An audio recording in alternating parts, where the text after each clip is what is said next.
Tanong, masama po ba ang pera? Kaya natin na sagutin natin ito sa pamamagitan ng mabuting balita.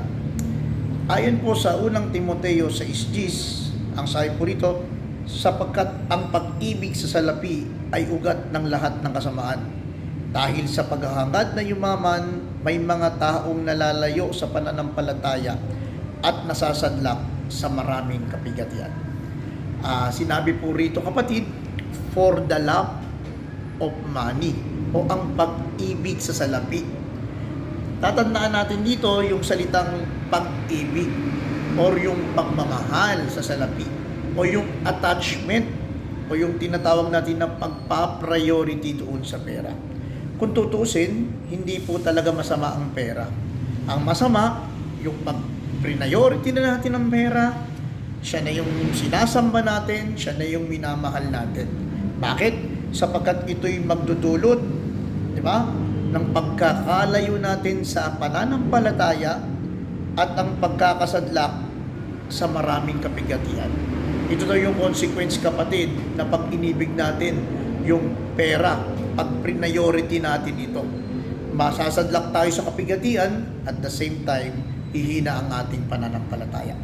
At hayaan natin, kapatid, na bago tayo manalangin, i-align natin itong pag-ibig sa lapi o itong topic natin sa lapi sa 2 Corinthians 9:8. Ang sabi doon, kapatid, magagawa ko kayong pasaganahin higit pa sa iyong inaakala upang kayo'y may magamit sa kaawang-kawa. Kapatid, i-bless ka pala ng Diyos, bibigyan ka pala ng pera, payayamanin ka pala niya.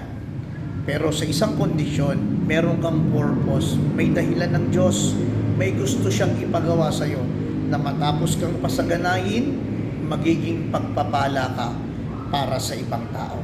Yun ang gusto ng Diyos, na hindi lamang natin makamtan yung biyaya ng pananalapi, kung hindi ito'y maging bahagi ng pagpapala ng Diyos para sa ibang tao.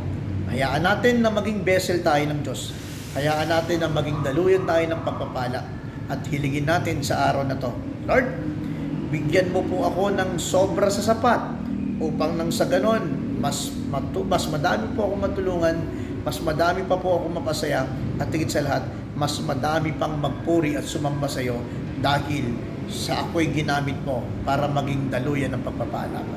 Let us pray, kapatid. In the name of Father, Son, the Holy Spirit. Amen. Panginoon, salamat sa paalala mo na ang pag-ibig pala sa salapi ay siyang ugat ng lahat ng pagkakasala, or ito yung nagiging daan para kami malayo sa pananampalataya at ito'y maging simula ng aming mga problema.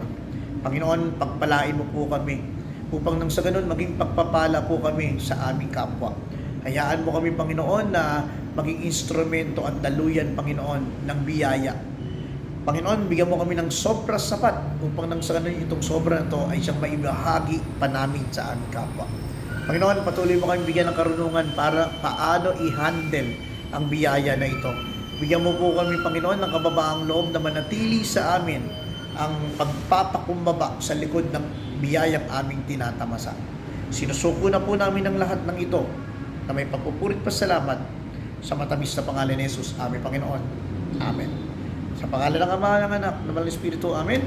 Kapatid, magagawa ka ng Diyos pasaganahin, magkakapera ka, magkakabiyaya ka, dahil ikaw ngayon ay gagamitin ng Diyos sa kanyang kabasan.